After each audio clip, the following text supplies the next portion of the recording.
നിങ്ങൾ ഈ ക്രിയേറ്റീവ് ബ്ലോക്കിനെ കുറിച്ച് കേട്ടിട്ടുണ്ടോ? Okay, welcome back to episode number 5. Recently എന്നെ അറിയാവുന്ന എൻ്റെ കുറച്ച് ഫ്രണ്ട്സ് എന്നോട് പറയണ്ടായി, അളിയാ നിനക്ക് പ്രശ്നം ക്രിയേറ്റീവ് ബ്ലോക്കാണ്. അപ്പോൾ ഞാൻ ഓർത്തു എന്താണ് ക്രിയേറ്റീവ് ബ്ലോക്ക്, നോ ഐഡിയ. പക്ഷേ എന്നെ സംബന്ധിച്ചോളം എൻ്റെ ലൈഫിലുണ്ടായത് that is not a creative block. അപ്പോൾ സംഭവം വേറെ ഒന്നുമല്ല, സിമ്പിളാണ്.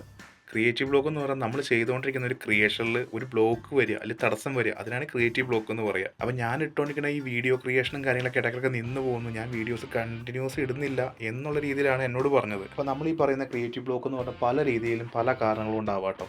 ഒന്ന് നമ്മൾ പറയുന്ന പോലെ നമ്മൾ എഴുതുന്ന, അല്ലെങ്കിൽ നമ്മൾ വരയ്ക്കുന്ന, അല്ലെങ്കിൽ നമ്മൾ ചെയ്യുന്ന ഈ വീഡിയോസ് ഏതും ആയിക്കോട്ടെ, നമ്മൾ ചെയ്ത് പെർഫെക്ഷൻ അല്ലാന്ന് തോന്നിക്കഴിഞ്ഞാൽ ഒരു ബ്രേക്ക് എടുക്കും. ആ ബ്രേക്കിനും പറയുന്നത് ക്രിയേറ്റീവ് ബ്ലോക്ക് എന്ന് തന്നെയാണ്, എന്ന് വെച്ചാൽ നിന്ന് പോകും. അപ്പോൾ ഇത്ര നാളത്തെ പരിചയത്തിൽ എനിക്ക് എന്താ മനസ്സിലാറിയോ, നമ്മളൊരു കാര്യം ചെയ്യുകയാണെങ്കിൽ അധികം ആൾക്കാരുടെ സജഷനും കാര്യം ചോദിക്കരുത്. അതുപോലെ നമുക്ക് പറ്റിയൊരു എൻവയോൺമെൻറ്റ് നമ്മൾ കണ്ടെത്തണം, നമുക്ക് പറ്റിയ സുഹൃത്തുക്കളെ നമ്മൾ കണ്ടെത്തണം.